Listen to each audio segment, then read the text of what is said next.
بسم اللہ الرحمن الرحیم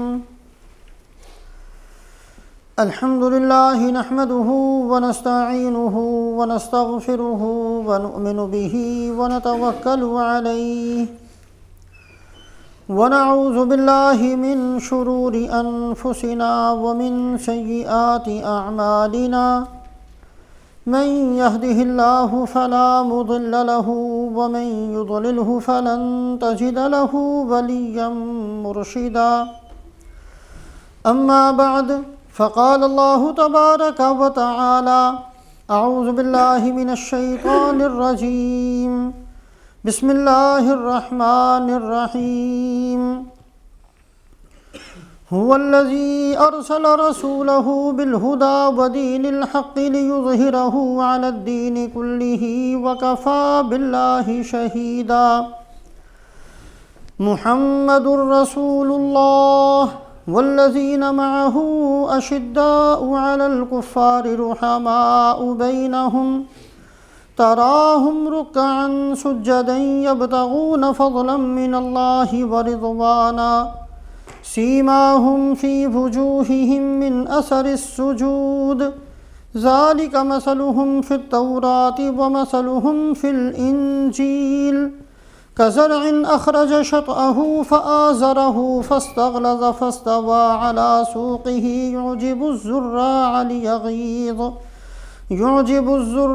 ليغيظ بهم الكفار وعد الله الذين آمنوا وعملوا الصالحات منهم مغفرة وأجرا عظيما وعن أبي بردة عن أبيه رضي الله تعالى عنهما قال رفع رسول الله صلى الله عليه وسلم رأسه إلى السماء وكان كثيرا مما يرفع رأسه إلى السماء فقال النجوم أمنة للسماء فإذا ذهبت النجوم أتى السماء ما توعد وأنا أمنة لأصحابي فإذا ذهبت أنا أتى أصحابي ما يوعدون وأصحابي أمنة لأمتي فإذا ذهب أصحابي أتى أمتي ما يوعدون او کما قال رسول اللہ صلی اللہ علیہ وسلم۔ محترم بزرگوں اور دوستو، ہم سب اس بات کو جانتے ہیں کہ ایک آدمی کی زندگی کے آخری کلمات بہت زیادہ اہم سمجھے جاتے ہیں۔ خواہ ایک آدمی بالکل بے حیثیت ہو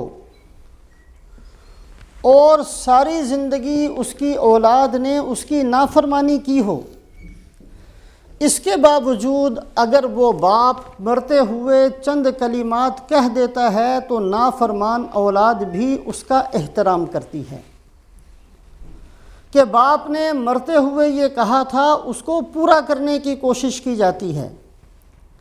اور اگر کوئی آدمی بہت اہم قسم کا اور بڑے قسم کا آدمی ہو تو اس کے آخری کلمات کو اس کی اہمیت کے پیش نظر بہت زیادہ اہمیت دی جاتی ہے۔ انسانوں میں سب سے زیادہ اہم اور سب سے زیادہ اعلیٰ اور افضل حضرت محمد صلی اللہ علیہ وسلم کی ذات گرامی ہے۔ رسول پاک علیہ الصلاۃ والسلام نے ساری زندگی نبوت ملنے کے بعد جو اشارتاً بات بھی فرما دی اس کا نام بھی شریعت ہے، لیکن آخر کے اندر جو رسول پاک علیہ الصلاۃ والسلام کلمات ارشاد فرماتے ہیں ان کی اہمیت اور زیادہ بڑھ جاتی ہے۔ سن 11 ہجری میں رسول پاک علیہ الصلاۃ والسلام وصال فرماتے ہیں۔ سن 10 ہجری کا یعنی آپ کی مبارک زندگی کا جو سب سے آخری رمضان کا مہینہ آتا ہے تو حدیث پاک میں آتا ہے کہ آپ صلی اللہ علیہ وسلم کی عادت شریفہ تھی ہر سال 10 دن کا اعتکاف کرتے رمضان کے آخری عشرے کا، لیکن آخری رمضان کے اندر آپ صلی اللہ علیہ وسلم نے 20 دن کا اعتکاف فرمایا۔ ہر رمضان المبارک کے اندر حضرت جبرائیل علیہ السلام آتے، رسول پاک علیہ السلام کے ساتھ قرآن پاک کا دور کرتے۔ آخری رمضان کے اندر رسول پاک علیہ السلام نے 2 دفعہ قرآن پاک کا دور حضرت جبرائیل علیہ السلام کے ساتھ کیا۔ رمضان کے بعد حج کی تیاری کا حکم دیا گیا، اور آپ نے فرمایا کہ تمام مسلمان جہاں بھی آباد ہیں ان میں اعلان کر دیا جائے کہ رسول پاک علیہ السلام حج میں جانا چاہتے ہیں، بہت کثرت سے لوگ اس میں شریک ہوں۔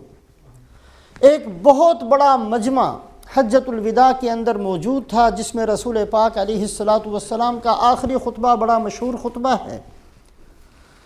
اس کے بعد رسول پاک علیہ السلام کی حیات طیبہ میں جب 2 ہفتے باقی تھے، آپ صلی اللہ علیہ وسلم احد کے شہداء کے پاس تشریف لے گئے، اور روایات کے اندر آتا ہے آپ نے ان کی نماز جنازہ دوسری دفعہ پڑھی، جو کہ ایک خاص قسم کی خصوصیت ہے شہداء احد کے لیے، اور آپ صلی اللہ علیہ وسلم نے ان کو ایسے رخصت فرمایا جیسا کہ جدا ہونے والا کسی کو رخصت کیا کرتا ہے۔ آپ صلی اللہ علیہ وسلم کی حیات طیبہ میں 13 دن باقی تھے۔ رسول پاک علیہ السلام ایک صحابی کی تدفین کے لیے جنت البقیع میں تشریف لے گئے۔ وہاں سے واپس آئے تو آپ صلی اللہ علیہ وسلم کے سر مبارک میں درد شروع ہوا۔ جیسے نبی کو اللہ پاک نے طاقت بہت زیادہ دی ہوتی ہے، تکلیف بھی انبیاء علیہم الصلوات و تسلیمات پر زیادہ آتی ہے۔ آپ نے فرمایا میں اتنی تکلیف محسوس کرتا ہوں جتنی تم میں سے 2 آدمی سر کے درد کی تکلیف محسوس کیا کرتے ہیں۔ لیکن اس تکلیف کے باوجود رسول پاک علیہ السلام مسجد میں تشریف لاتے رہے، ازواج مطہرات کی باری میں ان کے ہاں بھی تشریف لے جاتے رہے۔ جب 7 دن باقی تھے تو آپ صلی اللہ علیہ وسلم کو ازواج مطہرات نے یہ عرض کی کہ آپ کو آنے جانے میں تکلیف محسوس ہوتی ہے، ہم اپنی باریاں قربان کرتے ہیں، آپ حضرت عائشہ رضی اللہ تعالیٰ عنہا کے حجرے میں قیام فرمائیں۔ جب رسول پاک علیہ السلام کی مبارک زندگی میں 5 دن باقی تھے، آپ صلی اللہ علیہ وسلم نے مغرب کی نماز پڑھائی، اور مغرب کی نماز میں سورہ مرسلات پڑھی۔ 50 آیتوں کی صورت ہے۔ اس صورت شریفہ کو رسول پاک علیہ السلام نے مغرب کی نماز میں تلاوت فرمایا۔ 10 دفعہ اللہ پاک اس صورت شریفہ کے اندر فرماتے ہیں وَيْلٌ يَوْمَئِذٍ لِّلْمُكَذِّبِينَ، اپنی مختلف نعمتوں کو گنوایا اور 10 دفعہ بار بار یہ کہا وَيْلٌ يَوْمَئِذٍ لِّلْمُكَذِّبِينَ، ہلاکت ہے ان لوگوں کے لیے جو اللہ کی باتوں کو جھٹلانے والے ہیں۔ اور اس صورت کا اختتام ہے فَبِأَيِّ حَدِيثٍ بَعْدَهُ يُؤْمِنُونَ، اگر کسی کو اللہ کی بات ہی سمجھ میں نہیں آتی تو آخر کس کی بات سمجھ میں آئے گی؟ اللہ پاک اتنے اچھے انداز سے سمجھاتے ہیں، خیر خواہی کے ساتھ سمجھاتے ہیں۔ اگر کسی بندے کو اللہ کی بات ہی پلے نہیں پڑتی تو فَبِأَيِّ حَدِيثٍ بَعْدَهُ يُؤْمِنُونَ، تو آخر کس کی بات کسی بندے کی سمجھ میں آئے گی؟ بہرحال رسول پاک علیہ السلام نے مغرب کی نماز کے اندر سورہ مرسلات کو پڑھا۔ اس کے بعد عشاء کی نماز کا وقت ہوا، صحابہ کرام انتظار میں تھے، آپ صلی اللہ علیہ وسلم پر بار بار غشی شروع ہوئی۔ ایک دفعہ غسل فرمایا تاکہ کچھ تازگی پیدا ہو جائے، مسجد میں تشریف لے جائیں، غسل سے فارغ ہوئے، دوبارہ غشی ہوئی، اور آپ پوچھتے کہ لوگوں نے نماز پڑھ لی؟ صحابہ عرض کرتے یا رسول اللہ صحابہ انتظار میں ہیں۔ 3 دفعہ جب غشی ہوئی تو آپ نے فرمایا کہ حضرت ابو بکر رضی اللہ تعالیٰ عنہ سے کہہ دو وہ نماز پڑھا دیں۔ عشاء کی نماز حضرت ابو بکر رضی اللہ تعالیٰ عنہ نے پڑھائی۔ یہ بدھ کا دن تھا۔ جمعرات کی فجر کی نماز بھی صدیق اکبر رضی اللہ تعالیٰ عنہ نے پڑھائی۔ زندگی کے اندر یہ پہلا موقع تھا کہ آپ صلی اللہ علیہ وسلم کی جگہ خالی صحابہ سے دیکھی نہیں جاتی تھی۔ صحابہ کی رات بھی پریشانی کے اندر گزری، اور ظہر تک کا وقت روایات میں آتا ہے کہ صحابہ اکرام رضوان اللہ علیہم اجمعین بے قراری بے چینی کے ساتھ، جیسے بندہ بیٹھتا ہے پھر 2 منٹ کے بعد اٹھتا ہے، پھر ادھر ادھر چلتا ہے، پھر بیٹھتا ہے، صحابہ کی یہ حالت تھی۔ مسجد کے ارد گرد چکر لگاتے ہیں، آتے ہیں، بیٹھتے ہیں، بیٹھا نہیں جاتا، اٹھتے ہیں، اٹھ کر آرام نہیں آتا، پھر بیٹھتے ہیں۔ اس حالت میں صحابہ اکرام نے یہ وقت گزارا۔ انصار جگہ جگہ بیٹھ کر رونا شروع کر دیا۔ حضرت ابو بکر رضی اللہ تعالیٰ عنہ اور حضرت عباس رضی اللہ تعالیٰ عنہ انصار کی مجلسوں میں گئے کہ کیا بات ہے؟ کہا کہ رسول پاک علیہ السلام کی خالی جگہ برداشت نہیں ہو رہی۔ ان حضرات نے جا کر آپ صلی اللہ علیہ وسلم کی خدمت میں یہ ساری بات پیش کی۔ ظہر کی نماز میں رسول پاک علیہ السلام سر مبارک پر پٹی بندھی ہوئی تھی، 2 آدمیوں کے سہارے سے کہ پاؤں مبارک زمین پر ٹکتا بھی نہیں تھا، اس انداز سے تشریف لائے اور آپ صلی اللہ علیہ وسلم کی زندگی کا آخری خطبہ اور آخری نماز جو آپ صلی اللہ علیہ وسلم نے ظہر کی نماز ادا کی ہے، یہ بھی اس انداز سے۔ آپ آئے تو صدیق اکبر نماز پڑھانا شروع فرما چکے تھے، لیکن آپ کو دیکھتے ہی پیچھے کو ہٹ گئے۔ آپ نے بیٹھ کر نماز پڑھائی اور صدیق اکبر تکبیر کہتے رہے۔ صدیق اکبر حضرت رسول پاک علیہ السلام کی نماز کو دیکھ کر نماز پڑھتے تھے اور باقی لوگ حضرت ابو بکر رضی اللہ تعالیٰ عنہ کی تکبیر کے ساتھ رکوع سجدہ کرتے تھے۔ بہرحال یہ آپ کی آخری نماز تھی اور یہ آپ کا آخری خطبہ تھا۔ جیسا کہ شروع میں عرض کیا کہ آخری کلمات بہت زیادہ اہم ہوا کرتے ہیں۔ آپ صلی اللہ علیہ وسلم کے آخری خطبے کے جتنے کلمات آپ نے ارشاد فرمائے ہیں، اگر ان پر غور کیا جائے تو رسول پاک علیہ السلام نے آخری خطبے کے اندر نہ کسی نماز روزے کے مسئلے کو بیان کیا ہے، نہ کسی حج اور زکوٰۃ کے مسئلے کو بیان کیا ہے، نہ حرام اور حلال کے باب کو بیان کیا ہے، بلکہ آخری خطبے کے اندر پہلے تو رسول پاک علیہ السلام نے مہاجرین اور انصار کی تعریف کو بیان کیا اور پھر صدیق اکبر رضی اللہ تعالیٰ عنہ کے بارے میں فرمایا، ان من امن الناس علی فی صحبتہ ومالہ ابو بکر، لوگوں نے بہت سارا دین پر جان اور مال کو قربان کیا ہے، لیکن جو احسان صدیق اکبر رضی اللہ تعالیٰ عنہ کا ہے اتنا کسی کا نہیں ہے۔ ہر احسان کرنے والے کے احسان کا بدلہ چکا ہوں اور دے چکا ہوں، لیکن صدیق اکبر رضی اللہ تعالیٰ عنہ کے احسان کا بدلہ قیامت والے دن میں اپنے رب سے لے کر دوں گا۔ اور اس کے بعد فرمایا، لا تبقین خوخۃ الا خوخۃ ابی بکر رضی اللہ تعالیٰ عنہ۔ مسجد چھوٹی سی تھی اور مسجد کے ارد گرد صحابہ کے حجرے تھے اور صحابہ کے بعض کھڑکیاں اور دروازے مسجد کی طرف کھلتی تھی۔ آپ نے فرمایا کہ ساری کھڑکیوں کو بند کر دیا جائے اور مسجد کی طرف کھلنے والے ہر دروازے کو بند کر دیا جائے الا خوخۃ ابی بکر۔ ابو بکر رضی اللہ تعالیٰ عنہ کا مقام بہت اونچا ہے، ان کی کھڑکی جو مسجد کی طرف کھلتی ہے اس کو باقی چھوڑ دیا جائے۔ اور اس کے بعد آپ نے فرمایا، اوصیکم بالانصار، اے میرے صحابہ، اے میری امت، میں تمہیں اپنے صحابہ انصار کے بارے میں خیر خواہی کی وصیت کرتا ہوں۔ لوگ بڑھتے رہیں گے لیکن میرے انصار کم ہوتے رہیں گے۔ یہ میرے انصار میرے دل کے ٹکڑے ہیں، جو بندہ ان کے ساتھ محبت رکھے گا وہ ایمان والا ہوگا، اور جو ان کے ساتھ بغض رکھے گا وہ صرف منافق ہی ہو سکتا ہے۔ تو آپ صلی اللہ علیہ وسلم نے اپنے آخری خطبے کے اندر صحابہ اکرام رضوان اللہ علیہم اجمعین کی عظمت کو اور صحابہ کی شان کو بیان کیا ہے۔ آپ صلی اللہ علیہ وسلم کی سیرت طیبہ بہت سارے پہلو اپنے اندر رکھتی ہے اور بہت ساری چیزیں سیرت نبوی کے اندر بیان کی جاتی ہیں۔ صحابہ اکرام رضوان اللہ علیہم اجمعین کی عظمت اور صحابہ کی شان آپ کی سیرت ہی کا حصہ ہے۔ اس بات کو یاد رکھنے کی ضرورت ہے۔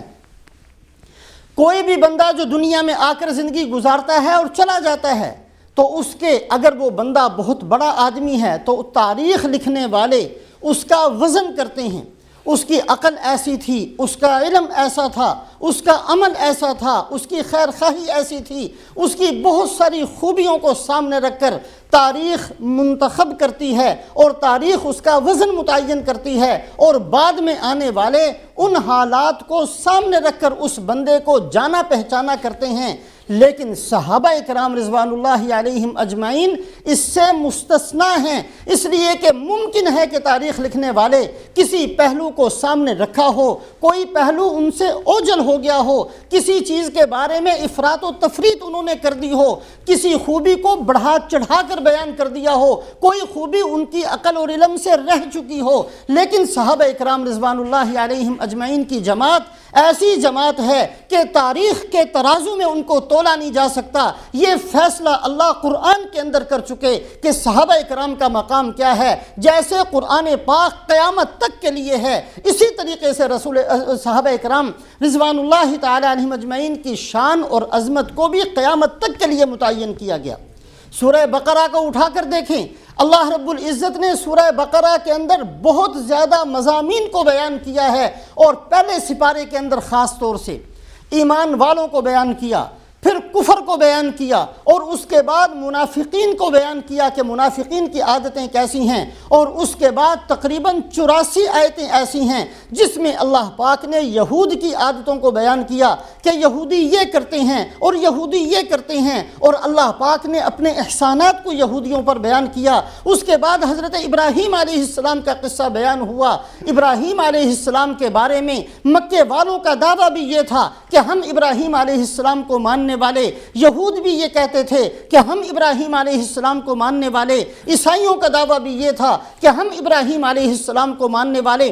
ہر بندہ اپنے آپ کو ٹھیک کہنے والا، ہر بندہ اپنے آپ کو صحیح ثابت کرنے والا تھا۔ سارے کے سارے طبقات کو بیان کرنے کے بعد سورہ بقرہ کی آیت نمبر 137 کے اندر اللہ پاک نے فیصلہ کر دیا، فَإِنْ آمَنُوا بِمِثْلِ مَا آمَنْتُمْ بِهِ فَقَدِ اهْتَدَوْا وَإِنْ تَوَلَّوْا فَإِنَّمَا ہُمْ فِي شِقَاقٍ۔ اس بات کو یاد رکھنا کہ صرف دعووں سے خدائے پاک کے ہاں کسی کا ایمان معتبر نہیں ہوگا۔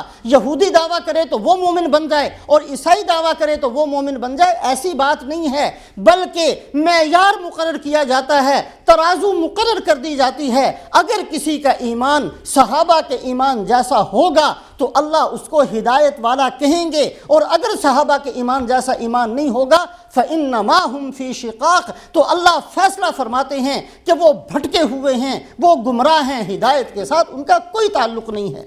جیسے قرآن قیامت تک کے لیے، اسی طریقے سے صحابہ کرام معیار ہیں، اور صحابہ کرام کی زندگی ہی ساری دنیا کے لیے بطور ترازو اور بطور نمونہ کے ہے۔ اس بات کو بیان کر دیا گیا اور اس کا فیصلہ کر دیا گیا۔ جہاں کہیں نماز کی بات آئے گی، نماز وہی ثابت اور معتبر ہوگی جو صحابہ کی تھی۔ جہاں صداقت کی بات آئے گی، وہی صداقت معتبر ہوگی جو صحابہ کی تھی۔ جہاں عدالت کی بات آئے گی، عدالت وہی معتبر ہوگی جو صحابہ کی تھی۔ کسی خوبی کی بات آ جائے، کسی بھی خوبی کا بیان ہو جائے، اگر کسی بندے نے وہ ثابت کرنی ہے تو صحابہ والی خوبی کا ہونا ضروری ہے۔ بہرحال ایک آج کل کے زمانے میں بعض لوگوں کو ایک بھوت سوار ہوتا ہے تحقیق کرنے کا، اس میں کوئی شک نہیں، تحقیق اور ریسرچ کرنا بڑی اچھی بات ہے، لیکن بعض تحقیقیں اور بعض ریسرچ اس قسم کے ہوتے ہیں کہ سوائے مالی خلیہ کے کچھ نہیں ہوتا۔ جیسے ایک آدمی اس بات پر تحقیق شروع کر دے کہ میرا باپ جو ہے اور میری ماں جس کی طرف میں منسوب ہوں، میں تحقیق کرتا ہوں اور زندگی کا مقصد اس بات کو بناتا ہوں کہ میں اپنے باپ کے پیدا ہونے سے لے کر اس کے مرنے تک ایک ایک دن کے بارے میں تحقیق کروں گا، اس نے دیکھا کیسے، اس نے کھایا کیسے، وہ میرا باپ ہے بھی کہ نہیں ہے، یہ میری ماں ہے بھی کہ نہیں ہے۔ اس قسم کی تحقیق کرنے والے کو ماں باپ کا فرما بردار بیٹا نہیں کہا جائے گا، بلکہ گستاخ اور بے ادب کہا جائے گا۔ اسی طریقے سے جو آدمی صحابہ کرام کو اپنی تحقیق کے لیے تختہ مشق بناتا ہے اور یہ اپنے آپ کو اس کا اہل سمجھتا ہے کہ میں کھڑے ہو کر صدیق اکبر کے بارے میں تحقیق کرتا ہوں، میں کھڑے ہو کر حضرت عمر کے بارے میں تحقیق کرتا ہوں، میں صحابہ کے بارے میں تحقیق کرتا ہوں، اور ان کی زندگیوں کو، اس بندے کو ایمان والا نہیں کہا جائے گا، بلکہ اس بندے کو گستاخ کہا جائے گا۔ اس بندے کے بارے میں یہ کہا جائے گا کہ یہ انسان ایسا آدمی ہے کہ دوسرے انسانوں کا جو ایمان اور اعتقاد ہے قرآن اور حدیث پر، اس کو خراب کرنے کی کوشش کرتا ہے۔ امام ابو زرعہ رحمۃ اللہ علیہ، یہ وہ بہت بڑے بزرگ ہیں جو امام مسلم کے استاد ہیں۔ حدیث کی دو کتابیں بہت زیادہ مشہور ہیں، بخاری شریف اور مسلم شریف۔ مسلم شریف کے استاد ہیں امام ابو زرعہ رحمۃ اللہ علیہ، کسی بندے نے جا کر ان سے پوچھا ایک آدمی اگر صحابہ کی شان میں کوئی گستاخی کا کلمہ کہہ دے اس کے بارے میں آپ کیا فرماتے ہیں؟ حضرت امام ابو زرع فرماتے ہیں وہ زندیق ہے، جو کسی صحابی کے بارے میں گستاخی کا کلمہ کہے وہ زندیق ہے، اور یہ ایسا بدبخت ہے جو انسانوں کا اعتماد اللہ اور اللہ کے رسول کی بات پر ہے اس کو زائل کرنے کی کوشش کرنے والا، قیامت کے دن اس کو اٹھایا جائے گا۔ بہرحال یہ خام خواہ کی تحقیق کہ ایک آدمی صحابہ کرام کو اپنی تحقیق کا تختہ مشق بنا کر اس کو علم سمجھے تو یہ علم نہیں ہے، بے علمی ہے، اور یہ جہالت ہے، اور یہ ہلاکت والا راستہ ہے۔ صحابہ کرام ایسی مقدس جماعت ہیں، اللہ پاک نے ان کے ایمان کو بطور معیار کے قرآن پاک کے اندر بیان فرمایا۔ رسول پاک علیہ السلام سن 6 ہجری میں آپ نے خواب دیکھا کہ آپ صحابہ کے ساتھ تشریف لے گئے اور آپ نے عمرہ ادا کیا۔ نبی کا خواب بھی وہی ہوتا ہے، آپ نے خواب صحابہ کے مجمع میں بیان کیا اور سب نے تیاری کی، 1400 یا 1500 کا مجمع حضور صلی اللہ علیہ وسلم کے ساتھ احرام باندھ کر مکہ مکرمہ کی طرف روانہ ہو گئے۔ حدیبیہ کے مقام پر پہنچے، مکے والوں کو پتہ چلا ہم نے ان کو مکہ سے نکالا تھا، اب یہ پھر مکہ کے اندر آ گئے، انہوں نے آ کر رکاوٹ کھڑی کر دی کہ مکہ کے اندر ہم آپ کو داخل نہیں ہونے دیتے۔ لمبا قصہ ہے، آپ سنتے رہتے ہیں۔ اور اسی کے اندر رسول پاک علیہ السلام نے حضرت عثمان رضی اللہ تعالیٰ عنہ کو بات چیت کرنے کے لیے مکہ روانہ فرمایا۔ حضرت عثمان رضی اللہ تعالیٰ عنہ تشریف لے گئے، سرداران مکہ سے بات کی۔ مکے کے سرداروں نے یہ کہا کہ جی آپ آگے ہیں، آپ تو طواف کر لیں۔ کہا کہ میں طواف کیسے کر سکتا ہوں جب میرے محبوب رسول پاک علیہ السلام نے طواف نہیں کیا، صحابہ نے کیا، میں نے نہیں طواف کرنا۔ اور اس کے بعد مشہور یہ ہو گیا کہ مکے والوں نے حضرت عثمان رضی اللہ تعالیٰ عنہ کو شہید کر دیا۔ رسول پاک علیہ السلام کے پاس یہ خبر پہنچی کہ مکے میں حضرت عثمان رضی اللہ تعالیٰ عنہ کو جو آپ نے قاصد بنا کر بھیجا تھا، مکے والوں نے حضرت عثمان رضی اللہ تعالیٰ عنہ کو شہید کر دیا ہے۔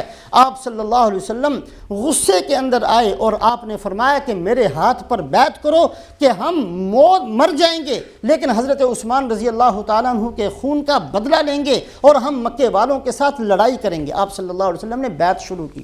صحابہ کرام کا مجمع، ایک ایک صحابی آتے ہیں اور بیعت کرتے ہیں۔ حضرت سلمہ ابن اکوع نے 3 دفعہ بیعت کی۔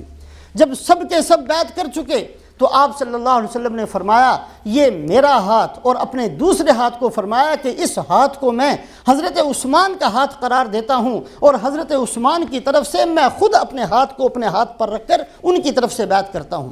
یہ بیعت کا قصہ اللہ قرآن میں بیان فرماتے ہیں، لیکن کس انداز سے؟ ابتدا فرمائے لقد رضی اللہ عن المؤمنین اذ یبایعونک تحت الشجرہ، اللہ راضی ہو چکے ایسے ایمان والوں سے جو درخت کے نیچے رسول پاک علیہ السلام کے ہاتھ پر بیعت کرنے والے تھے۔ اللہ کا راضی ہو جانا کوئی چھوٹی سی نعمت نہیں ہے۔ جنت کے اندر ساری نعمتیں اللہ پاک دے دیں گے، اور ساری نعمتیں دینے کے بعد جنت والوں سے یہ کہیں گے حل رضیتم یا اہل الجنہ، اے جنت والو تم راضی ہو چکے؟ تو جنت والے کہیں گے کہ اے اللہ ہم راضی کیوں نہ ہوں، آپ نے ہمیں اتنا کچھ دے دیا ہے جتنا کہ آپ نے کسی بھی مخلوق کو نہیں دیا، ہم بالکل آپ سے راضی ہیں۔ اللہ فرمائیں گے کہ میں اس سے بھی افضل چیز تمہیں دوں؟ جنت والے کہیں گے کہ اے اللہ اس سے افضل چیز کون سی ہو سکتی ہے، کون سی وہ نعمت ہے جو جنت کے اندر ہمیں نہیں دی گئی؟ تو اللہ پاک فرمائیں گے کہ سب سے بڑی نعمت آج میں تم سے راضی ہوتا ہوں، اور ایسا راضی ہوتا ہوں کہ کبھی ناراض نہیں ہوں گا۔ تو جنت کے اندر جو نعمت سب سے آخر میں دی جائے گی وہ نعمت اللہ پاک دنیا کے اندر صحابہ کے بارے میں ارشاد فرماتے ہیں۔ اللہ پاک اگر کسی سے راضی ہوتے ہیں تو اللہ پاک کا راضی ہونا ایسا ہے جس میں اللہ کبھی دوبارہ ناراض نہیں ہوا کرتے، اس لیے کہ راضی ہونے کے بعد ناراض ہونا ناقص علم والے کی بات ہے، اس کو پتہ نہیں ہوتا اس نے بعد میں کیا کرنا ہے، لہٰذا آج راضی ہو گئے، کل پتہ چلا کہ وہ بندہ ٹھیک نہیں تھا پھر ناراض ہو گئے۔ اللہ پاک تو حال اور مستقبل کو یکساں جاننے والے ہیں۔ اگر اللہ پاک کسی کے بارے میں اعلان فرماتے ہیں کہ میں اس سے راضی ہو گیا، اس کا مطلب یہ ہے کہ اللہ جانتے ہیں کہ آئندہ بھی اس نے کوئی ایسی حرکت اور کوئی ایسا عمل نہیں کرنا جو میری ناراضگی کا سبب بنے۔ لقد رضی اللہ عن المؤمنین اذ یبایعونک تحت الشجرہ، یہ آیت شریفہ صحابہ کے بارے میں نازل ہوئی۔ اسی حدیبیہ کے اندر جب رسول پاک علیہ الصلاۃ والسلام نے مکے کے سرداروں سے بہت لمبی چوڑی بات کے بعد ایک عہد نامہ تیار ہوا اور عہد نامہ لکھا جانا شروع کیا، اور آپ نے فرمایا لکھو بسم اللہ الرحمن الرحیم۔ رحمان اور رحیم مکے والے نہیں جانتے تھے، یہ الفاظ استعمال نہیں کیا کرتے تھے۔ انہوں نے کہا جی ہم نہیں یہ الفاظ لکھنے دیتے، لکھو بسمک اللہم، ان الفاظ سے شروع کرو۔ آپ نے فرمایا چلو ٹھیک ہے، جیسے تم کہتے ہو بسم اللہ الرحمن الرحیم کی بجائے بسمک اللہم سے لکھنا شروع کر دو۔ پھر آپ نے فرمایا یہ وہ عہد نامہ ہے جو محمد الرسول اللہ کی طرف سے ہے۔ مکے والوں نے پھر اعتراض کیا، اگر ہم آپ کو رسول اللہ مانتے تو لڑائی کس بات کی ہوتی، آپ محمد ابن عبداللہ لکھو۔ رسول پاک علیہ الصلاۃ والسلام نے اس بات کو بھی لکھا، لمبا چوڑا ایک قصہ ہے، بہرحال اللہ پاک اس قصے کو بیان فرماتے ہیں، اذ جعل الذین کفروا فی قلوبہم الحمیۃ حمیۃ الجاہلیہ فانزل اللہ سکینتہ علی رسولہ وعلی المؤمنین وَأَلْزَمَهُمْ كَلِمَةَ التَّقْوَى وَكَانُوا أَحَقَّ بِهَا وَأَهْلَهَا وَكَانَ اللَّهُ بِكُلِّ شَيْءٍ عَلِيمًا۔ اس وقت کو یاد کرو کہ مکے والوں نے تو جہالت کو اپنا مقصود بنا لیا اور جہالت کے راستے پر چلنا شروع کر دیا، جہالت والی غیرت کو اختیار کیا، اور ہم نے اللہ پاک نے، اللہ فرماتے ہیں ہم نے رسول پاک علیہ الصلاۃ والسلام پر بھی اور صحابہ کرام پر بھی سکون کو اتار دیا۔ وَأَلْزَمَهُمْ كَلِمَةَ التَّقْوَى، اللہ فرماتے ہیں کہ کلمہ تقوی، کلمہ لا الہ الا اللہ ہم نے صحابہ کے دلوں میں راسخ کر دیا ہے۔ اللہ جس کے بارے میں یہ فرمائے کہ میں نے اس کے دل کے اندر کلمہ بٹھایا ہے، اس میں کون سی کمی باقی رہ جائے گی اور کون سا نقص باقی رہ جائے گا، اور فرمایا وَكَانُوا أَحَقَّ بِهَا وَأَهْلَهَا، اور یہ صحابہ واقعی اس کے لائق بھی تھے، اس کے مستحق بھی تھے۔ تو ایک آیت نہیں ہے، 20 آیات شریفہ قرآن پاک کی ایسی ہیں جس میں صحابہ کرام رضوان اللہ علیہم اجمعین کی عظمت کو بیان کیا گیا۔ سورہ حجرات کے اندر اللہ فرماتے ہیں وَاعْلَمُوا أَنَّ فِيكُمْ رَسُولَ اللَّهِ لَوْ يُطِيعُكُمْ فِي كَثِيرٍ مِّنَ الْأَمْرِ لَعَنِتُّمْ وَلَكِنَّ اللَّهَ حَبَّبَ إِلَيْكُمُ الْإِيمَانَ۔ اللہ فرماتے ہیں کہ میں نے صحابہ کے دلوں کے اندر ایمان کو محبوب بنا دیا۔ اللہ پاک جس کام کو کریں اس میں کمی نہیں رہ سکتی۔ اللہ فرماتے ہیں اسلام اور ایمان کا محبوب ہونا یہ ہم نے صحابہ کے دل میں داخل کیا ہے۔ وَكَرَّهَ إِلَيْكُمُ الْكُفْرَ وَالْفُسُوقَ وَالْعِصْيَانَ، کفر کی نفرت میں نے ان کے دل میں داخل کی ہے، نافرمانی کی نفرت میں نے ان کے دل میں داخل کی ہے، اور فسوق کی نفرت میں نے ان کے دل میں داخل کی ہے۔ فضلا من اللہ ونعمہ، فضل فرماتے ہوئے اور نعمت کرتے ہوئے جب اللہ پاک کسی کے دل کے اندر ایمان کو پسندیدہ بنا دیں اور کسی کے دل کے اندر کفر کی اور معصیت کی نفرت کو پیدا کر دیں تو وہ بندہ خدا پاک کے نزدیک کس قدر اہل قرار دیا جائے گا۔ رسول پاک اللہ پاک قرآن پاک کی 20 آیتوں کے اندر صحابہ اکرام رضوان اللہ علیہم اجمعین کی شان کو بیان کرتے ہیں۔ ایک جگہ فرمایا لا يستوی منکم من انفق من قبل الفتح وقاتل اولئک اعظم درجة من الذین انفقوا من بعد وقاتلوا وکلا وعد اللہ الحسنى۔ جو فتح مکہ سے پہلے ایمان میں داخل ہوئے وہ لوگ اور جو بعد میں ہوئے وہ ایک جیسے نہیں ہو سکتے۔ اس آیت شریفہ کے پہلے حصے میں تو اللہ پاک نے صحابہ کا آپس میں درجے میں فرق ہے، ابتدائی صحابہ بہت اونچے درجے کے، بعد والے اس درجے کو نہیں پہنچ سکتے۔ ممکن ہے کوئی آدمی ان الفاظ کو پڑھ کر صحابہ اکرام کے بارے میں کوئی نازیبا کلمہ کہہ دے، بعد والوں کے بارے میں اللہ فرماتے ہیں وَكُلًّا وَعَدَ اللَّهُ الْحُسْنَى۔ یہ فرق ضرور ہے ان کے اندر، جو پہلے ایمان میں داخل ہونے والے وہ بہت اونچے درجے کے، جو بعد میں ایمان میں آنے والے ان کا درجہ وہ نہیں ہے، لیکن قیامت تک کسی کو ہم یہ حق نہیں دیتے کہ صحابہ کو تختہ مشق بنائے۔ وَكُلًّا وَعَدَ اللَّهُ الْحُسْنَى، دونوں طرح کے لوگوں کے ساتھ جو صحابیت میں داخل ہو گیا ہم نے ان کے ساتھ حسنہ کا وعدہ کیا ہے۔ حسنہ کا لفظی ترجمہ ہوتا ہے اچھائی کا، بھلائی کا، لیکن یہاں حسنہ سے مراد اچھائی بھلائی نہیں بلکہ جنت کا ایک درجہ ہے، ایک وعدہ ہوتا ہے اللہ پاک کا جس کا نام حسنہ ہے۔ قرآن پاک کی بعض آیات بعض کے لیے تفسیر بنتی ہے۔ دوسری آیت شریفہ کے اندر فرمایا ان الذین سبقت لهم منا الحسنى اولئک عنها مبعدون لا يسمعون حسیسها وهم فيما اشتهت انفسهم خالدون لا يحزنهم الفزع الاکبر وتتلقاهم الملائکہ۔ اللہ فرماتے ہیں جن بندوں کے لیے ہم نے حسنہ کا فیصلہ کر دیا، حسنہ ایک درجہ ہے، اللہ کی طرف سے ایک وعدہ ہے جس کا نام حسنہ ہے، جس کے بارے میں بھی ہم یہ فیصلہ کریں گے میدان حشر کا منظر ہوگا، ساری دنیا پریشانی کے عالم کے اندر ہوگی، اولئک عنہا مبعدون، لیکن ایسے بندوں کے لیے جن کے لیے حسنہ کا وعدہ ہو چکا، اللہ پاک ایک طرف ان کو دور رکھیں گے۔ لا یسمعون حسیسہا، اللہ پاک ان کو ان لوگوں کی پریشانی کی آہٹ کو بھی نہیں سنائیں گے۔ بعض دفعہ آدمی کو خود کو سزا نہیں ہوتی، لیکن پریشانوں کو دیکھ کر پریشان ہو جایا کرتا ہے، مصیبت والوں کو دیکھ کر مصیبت کا احساس پیدا ہو جایا کرتا ہے۔ اللہ پاک صحابہ اکرام کی جماعت کے بارے میں فرماتے ہیں اتنی سی بھی پریشانی میدان حشر کے اندر ہم ان کے اوپر مسلط نہیں کرنا چاہتے کہ کسی کی پریشانی کو دیکھ کر بھی ان کے دل کے اندر پریشانی پیدا ہو۔ اولئک عنہا مبعدون لا یسمعون حسیسہا وہم فی ما اشتہت انفسہم خالدون لا يحزنهم الفزع الاکبر وتتلقاهم الملائکہ۔ اللہ فرماتے ہیں فزع اکبر جو بہت بڑی گھبراہٹ کا دن ہے، اللہ پاک ایسے دن کے اندر ان کو محفوظ رکھیں گے۔ غزوہ احد کے اندر مسلمانوں کو تھوڑی سی شکست ہوئی، بہت اختصار کے ساتھ مسلمانوں کو پہلے شکست ہوئی، مکے والے ابو سفیان سپہ سالار ہے آیا اور مکے صحابہ اکرام کو تھوڑی شکست ہوئی، یہ اس کے بعد چلا گیا 8 میل دور مدینہ منورہ سے، احد سے 8 میل دور حمراء الاسد ایک جگہ ہے، وہاں پہنچ گئے مکے والوں کا لشکر۔ وہاں جا کر ان کو خیال ہوا کہ ہم ایسے ہی آگے دوبارہ جا کر مسلمانوں پر حملہ کرنا چاہیے۔ ابھی یہ سوچ رہے تھے کہ مکے سے ایک تجارتی قافلہ عبد القیس کا قافلہ تھا، وہ مدینے کی طرف آ رہا تھا، ابو سفیان نے اس کو بہت بڑے پیسے دیے، رقم دی، اور اس کو جا کر یہ کہا کہ مدینے میں جاؤ تو مدینے میں جا کر ہمارا رعب ان پر پڑ جائے، تمہارے ذمے یہ کام ہے خوب پروپیگنڈا کرنا کہ مکے والوں نے بڑی تیاری کر لی ہے اور ان کا لشکر بڑی تیاری کے ساتھ واپس آ رہا ہے اور ان کے بڑے ہمت اور حوصلے بڑے ہوئے ہیں۔ یہ کام عبد القیس کے تجارتی قافلے کے ذمے تھا اور ابو سفیان نے ان کو پیسے دیے، انہوں نے آ کر مدینہ کے اندر اس بات کا پروپیگنڈا شروع کیا۔ صحابہ اکرام پہلے سے زخموں سے چور ہیں، شکست ہوئی تھی، زخموں سے چور ہیں، اوپر سے انہوں نے آ کر پروپیگنڈا شروع کر دیا۔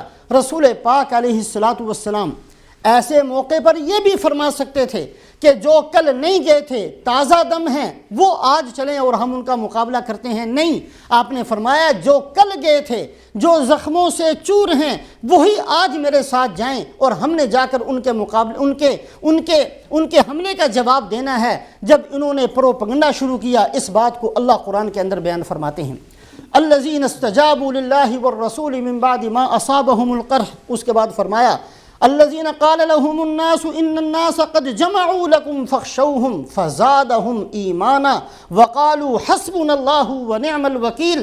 جب انہوں نے آ کر پروپیگنڈا شروع کر دیا اور صحابہ کو کہنا شروع کر دیا مکے والوں نے بڑی تیاری کی ہے، مکے والوں کے حوصلے بڑے بلند ہیں، ان کے پاس سامان پہنچ چکا ہے، اس قسم کا پروپیگنڈا مدینے کے زخمی صحابہ نے سنا، فزادهم ایمانا، اللہ کا قرآن ان کے ایمان کے بارے میں کہتا ہے ان کا ایمان اور بڑھ گیا۔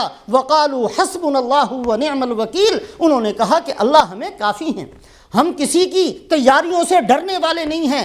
یہ آیت شریفہ صحابہ اکرام کے اللہ پر بھروسہ کرنے کے بارے میں نازل ہوئی۔ غزوہ احزاب پیش آیا۔ غزوہ احزاب ایسا غزوہ ہے جس کے اندر سارے کے سارے قبائل نے مل کر صحابہ پر حملہ کیا تھا، اور ایسا جس کی سختی کو اللہ قرآن کے اندر بیان فرماتے ہیں اذ جاؤکم من فوقکم ومن اسفل منکم واذ زاغت الابصار وبلغت القلوب الحناجر وتظنون باللہ الظنون۔